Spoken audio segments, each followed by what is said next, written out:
बस ये उबला हुआ पानी ही पीना है तुझे? हाँ।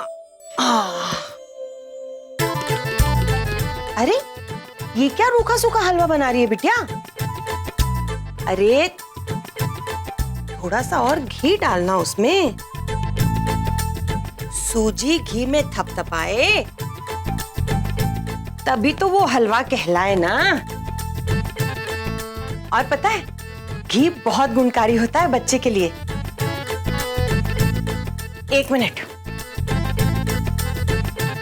ये मुट्ठी भर बादाम भी डाल इसमें।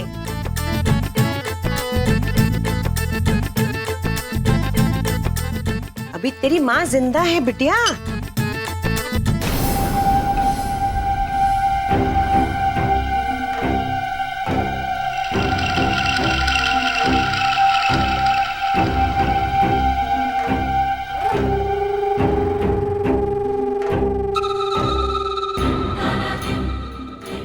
इस समय जो आपकी हालत है, ऐसे में माँ और बच्चे की जान को खतरा हो सकता है।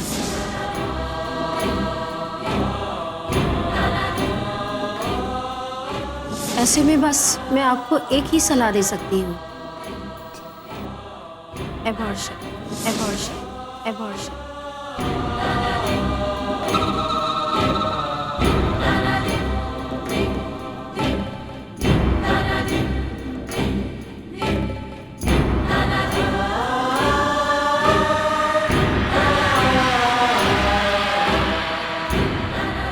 अगर आप माँ बनती है तो सिर्फ आपका बच्चा ही सरवाइव करेगा, आप नहीं।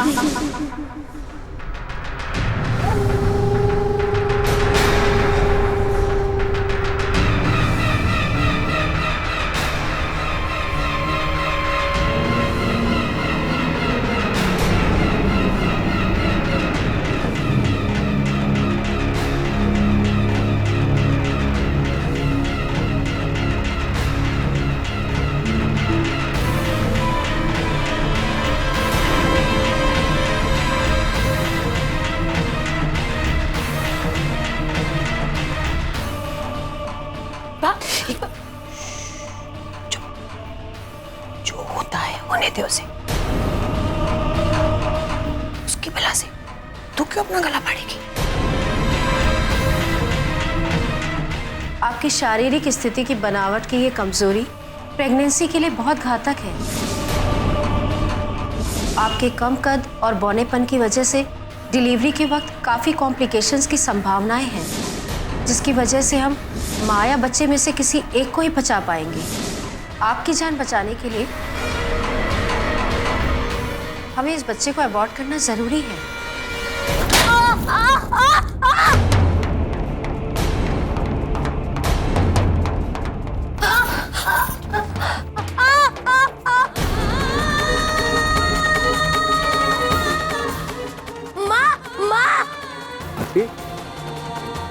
भारती, भारती, ये अरे चल देख क्या रही है? अरे रे रे बिटिया, ये क्या हो गया? भारती, भारती ये ओहो, भारती, रे हमारा फ्रेंड। भारती, भारती, ये क्या हो गया? कुछ नहीं हुआ, घबराइए मत, कुछ नहीं हुआ। ये कैसे हुआ? अम्मा जी वो गर्म पानी रखा था तो। अरे हम तो आवाज देने वाले थे, उससे पहले ही अनर्थ हो गया समधन जी। मुझे उठाने से। एक मिनट, हटी। कुछ नहीं हुआ भारती, बस आराम से।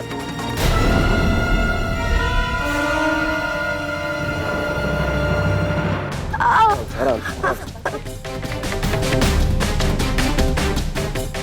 से।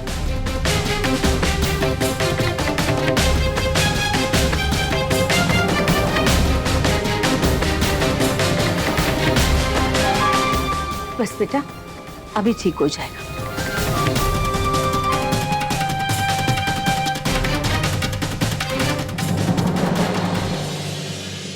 हाँ, बहुत ज्यादा जल गया इसका पैर। एक काम करते हैं, हम डॉक्टर को फोन करके बुला लेते हैं। क्या डॉक्टर? नहीं, डॉक्टर के पास जाने से कहीं मुरली जी को सच पता चल गया तो? नहीं, वो ना हमें बच्चे को जन्म देने देंगे और ना ही बच्चे के ना रहने का दुख सह पाएंगे।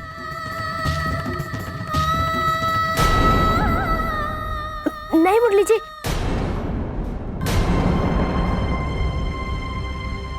अब हम ठीक है, आप डॉक्टर को मत बुलाइए। रहने दे बेटा, हल्दी का लेप लगा देते हैं, जख्म भी भर जाएगा और आराम भी पड़ेगा।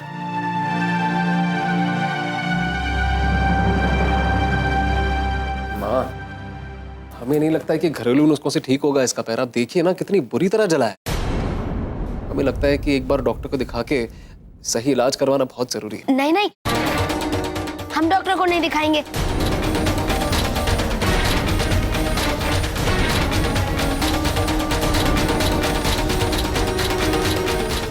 भारती, ये कैसी बात कर रही हो तुम? तुम्हारे पैर की हालत देखो, बहुत ज्यादा जल गया है। एक बार दिखा देंगे उन्हें तो जल्दी ठीक कर देंगे और इसमें कोई घबराने की बात नहीं है। मुरली जी, लेकिन वो हॉस्पिटल में दवाइयों की बू से हमारा बहुत जी मचलाता है और 2-3 दिन तक उपकारियां खत्म ही नहीं होती है।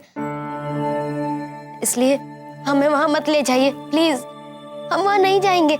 अच्छा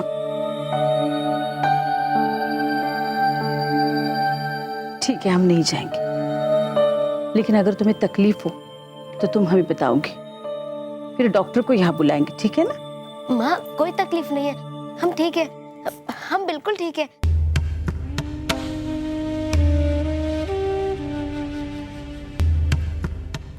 हम सच कह रहे हैं, और आपने ये मलहम लगाया ना, उससे हमें बहुत आराम मिला है और अब जल भी नहीं रहा है, हम ठीक है।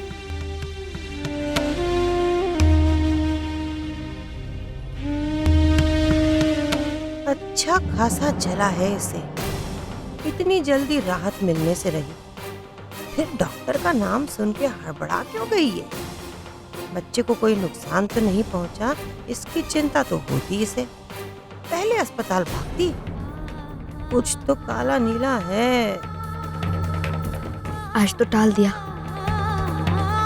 फिर कभी ऐसी मुसीबत ना आए भगवान। अरे वाह, क्या चल रहा है भाई? अरे औरत का सबसे मुश्किल काम चल रहा है। राम जी की भांजी ये सोच रही है कि शादी में का पहने का ना पहने।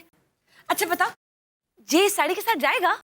अरे हाँ, वो जो पूजा वाले गहने और खानदानी हार अम्मा जी के पास है ना, हम वो मांग लेते हैं उनसे।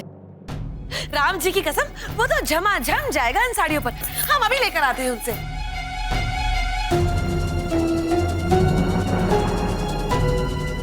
पूजा वाले गहने और खानदानी हार, कहीं जे इसका मां से गहने निकलवाने का बहाना तो ना है। वैसे भी कुछ दिनों से हमें इसकी हरकतें समझ में ना आ रही। अच्छी खासी थी, पता नहीं क्या होता जा रहा है इसे। हो ना हो ये सब कुछ हमारी सासू माँ का करा धरा होगा। माँ से याद, पता नहीं जी जाकर क्या कहेगी माँ को। कौशाला, दोनों से 1000 बार कह चुकी हूँ कि अपना ध्यान रखें, पर दोनों है जैसे आसमान में उड़ती चिड़िया देख के ही चलते हैं। जमीन पर देख के चलना तो जानते ही नहीं। अरे भाई, गलतियां कोई जानबूझकर थोड़ी करती, हो जाती है। हाँ, वो अलग बात है कि आजकल वो अपना ध्यान नहीं रखती है। अभी बारिश में भीग गई और आज ये। मैं भी शादी की वजह से दोनों का ठीक से ध्यान ही नहीं रख पा रही हूँ। हे भगवान, शादी से याद आया, डमरू की शेरवानी लाना तो भूल ही गई। एक काम करती हूँ, मैं वीना को लेके जाती हूँ और शेरवानी ले आती हूँ। थोड़ी देर रुक जाओ, मुझे बाजार में थोड़ा सा काम है, मैं भी साथ चलता हूँ। ठीक है। अम्मा जी, अम्मा जी, वो खानदानी हार था ना, वो पहनने का बड़ा मन कर रहा था। अब ऐसे ब्याह के समय पे नहीं पहनेंगे तो फिर इतने महंगे महंगे गहने बनाने का क्या मतलब है कि नहीं? तो हमने सोचा कि हाँ ठीक है, पहन लेना उसमें। इतना काम पड़ा है और आप हैं कि इस पगली के साथ उलझी हुई। तुम्हारी अलमारी गहनों से भरी पड़ी हुई है, वो कब काम आएंगे? हाँ, वैसे भी माँ, घर में इतना भीड़ भरा माहौल है, उसमें इस खानदानी हार को निकालना ठीक ना होगा। उसे वहीं रहने दो। हाँ, इसके पास जो खजाना रखा है ना, उसी से काम चला लेगी जे। अरे ठीक है ना, वो पहनना चाहती है ना, तो इसमें गलत क्या है? और वैसे भी जेवर शादी ब्याह में नहीं पहनेंगे तो उसकी कीमत ही क्या है? सिर्फ एक सोने का टुकड़ा बनकर रह जाएगी। और वैसे भी अगर कोई उम्मीद से हो ना, तो उसे किसी चीज के लिए मना नहीं करते। और इन दिनों में कुछ करने की धुन सवार हो जाए ना, तो उसे पूरा किए बिना दिल को चैन भी नहीं आता। तू नहीं समझेगा। तू फिक्र मत कर, मैं निकाल के रख दूंगी। ठीक है। हम आते हैं माँ, फौजी आते हैं। माँ, आपको गौशाला भाभी की बात कुछ अजीब सी नहीं लगी? मतलब भारती भाभी को चोट लगी है और वो हार वार की बात कर रही है। एक बार उन्होंने आके पूछा भी नहीं कि भारती भाभी कैसी है, क्या है। और अरे तो इसमें कौन सी बड़ी बात है? गौशाला है चंचल मन की, और इन दिनों में मन यहाँ वहां उड़ता रहता है। हजार ललक पैदा होती है, ये खाना है, ये पहनना है, ये करना है। तू फिक्र मत कर, सब ठीक हो जाएगा। तू जा, तैयार हो जा।